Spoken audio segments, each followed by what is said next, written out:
Steve Rogers bisa dibilang sebuah anomali paling unik yang ada dalam sejarah superhero. Dia bukan karakter superhero biasa yang awal kisahnya punya sisi kekurangan dan berusaha ngerubah hal itu untuk jadi lebih baik. Ambil contoh Tony Stark yang harus belajar soal pengorbanan, Peter Parker memahami besarnya tanggung jawab, dan Loki tentang melihat sisi baik dalam diri sendiri. Hal-hal inilah yang bikin karakter-karakter ini sangat menarik. Fans bisa ngelihat perubahan mereka dari waktu ke waktu dan bisa benar-benar mendalami kepribadian mereka. Cuman hal ini justru jadi tantangan buat ngegambarin Steve Rogers yang bikin dia terkesan, membosankan. Tunggu, jangan salah paham dulu ya. Kita bakal selamin lebih dalam soal karakter satu ini sampai kita nemuin apa yang bikin dia jadi salah satu karakter terbaik di MCU. Yuk kita terjun langsung ke pembahasan.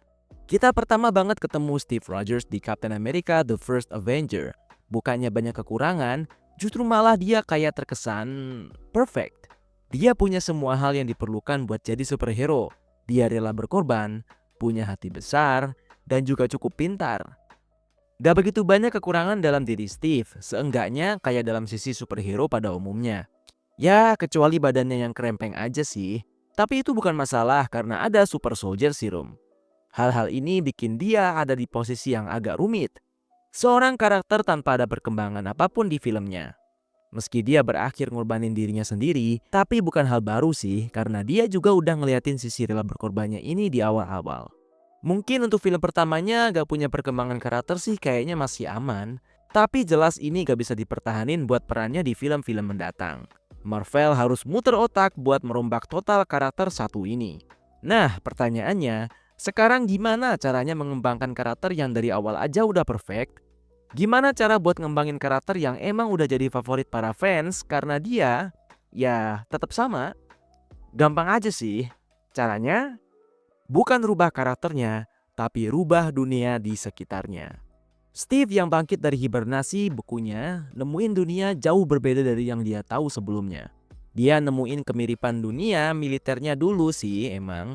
Tapi dia juga nyadar kalau semua hal gak sesimpel kayak dulu lagi. Baru di sini kita lihat perubahan Steve berupa rasa gak percayanya sama pemerintahan. Waktu di masa lalu, berjuang untuk pemerintahan itu jadi dambaan banyak orang. Di zaman itu, Jerman ngelakuin hal buruk sedangkan pemerintah US ngelawan keburukan itu. Jadi bisa dibilang, ada di sisi kebaikan. Semua kebanyakan lebih jelas antara mana hitam dan putihnya. Steve gak banyak membantah tugas dari atasannya dan sikap ini juga dibawa ke ranah kerjanya di S.H.I.E.L.D. Cuman setelah diyakinin sama timnya dan dia juga nyari tahu lebih dalam, barulah Steve nemuin senjata S.H.I.E.L.D. Penemuan ini bikin dia skeptis soal seberapa dia harus percaya sama organisasi, terutama sama pemerintah. Kalau kita lihat lagi ke belakang, mungkin banyak fans bakal nyadar seberapa gilanya pemerintah itu. Ingat kan kalau mereka pernah nyoba ngebom New York sebagai solusi invasi alien? Avengers mungkin ngelihat perkembangan Steve pertama kali. Tapi yang jadi pemicu utama perubahannya adalah di film selanjutnya. Captain America The Winter Soldier masih ngeliatin kesulitan Steve nyesuaiin diri di era barunya sekarang karena prinsipnya bertolak belakang banget sama dunia modern. Steve masih pengen ngelakuin hal yang benar, tapi nyari tahu hal benar itu apa masih jadi hal rumit.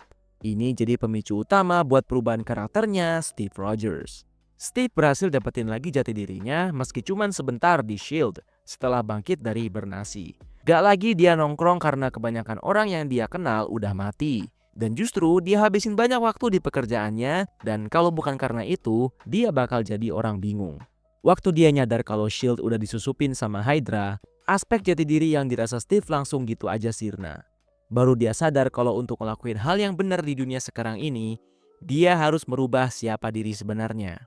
Barulah di sini ikon Patriot ini berubah jadi tawanan kriminal pemerintah. Kalau kita coba dalamin lagi, Steve sendiri sebenarnya gak pernah berubah. Cuman karena dunia berubah otomatis juga dengan posisinya. Ini persis banget udah direncanain sama Russo Brothers. Kebanyakan karakter kalau ditaruh di situasi yang sama, kebanyakan dari mereka bakal ngasih respon dengan cara berbeda-beda. Contoh paling gampang adalah Tony Stark yang awalnya seorang dengan akses kekuatan besar dan dia manfaatin kekuatan itu dengan cara yang gak begitu baik. Pas di akhir film, kita lihat Tony masih dengan akses kekuatan yang besar, tapi manfaatin itu untuk hal yang lebih baik. Perubahan kayak gini lumrah banget di kalangan superhero, tapi ini gak berlaku buat Steve Rogers. Bukannya naruh dia di situasi yang sama dan ngelihat dia ngasih respon yang berbeda, justru kita lihat dia ditempatin di situasi apapun tapi selalu ngasih respon yang sama, yaitu ngelakuin hal menurut dia benar, gak peduli dampaknya nanti. Kalau Captain America Winter Soldier jadi film yang merubah Steve, kisah dia selanjutnya adalah konsekuensi dari perubahan itu. Age of Ultron emang gak begitu mendalam ngeliatin konsekuensi itu. Meski fokus filmnya lebih ke hal lain, bukan berarti gak ada dampak apapun ke kisah perjalanannya Steve. Sebenarnya ada perkembangan karakter kedua yang dialami Steve selama ini, yaitu keinginan kembali ke masa lalu. Kelihatan banget waktu dia bangun dari tidur panjangnya dan nyadar ada di dunia berbeda. Hal pertama yang dia tanyain dan dia cari tahu bukan soal perang, tapi soal hutangnya untuk berdansa.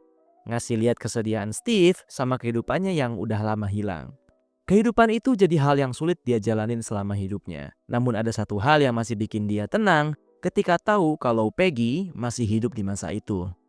Kita lihat di Age of Ultron soal bagian dari Steve yang dia rasa udah hilang selama ini. Keinginan yang terbesarnya adalah untuk pulang. Tapi dia tahu angan-angan ini gak bakalan jadi kenyataan. Pas di akhir film, Steve yang ngaku kalau selalu jujur, pada kenyataannya dia berbohong ke dirinya sendiri.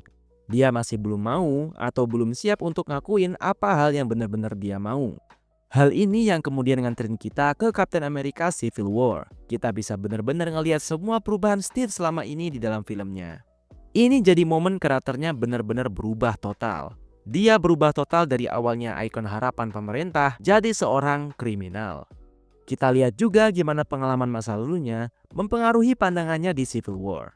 Beberapa tahun lalu mungkin Steve bakal tanda tangan Sokovia Accord tanpa ragu. Tapi pengalamannya tahun belakangan ini bikin dia punya perspektif berbeda.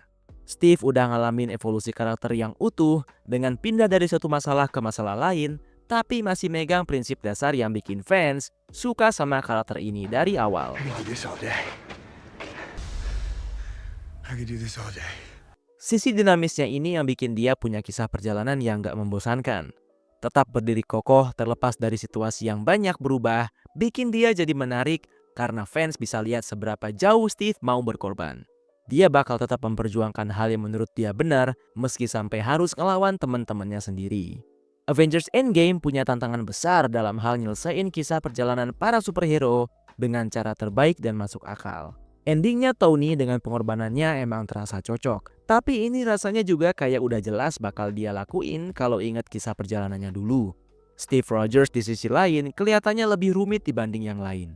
Kisahnya dimulai dengan pengorbanan dan ngakhiri kisahnya dengan pengorbanan lagi tentu bukan hal yang cocok. Meski begitu, tetap ada satu hal dalam diri Steve yang dia pengen dapetin, yaitu rasa rindu sama masa lalunya.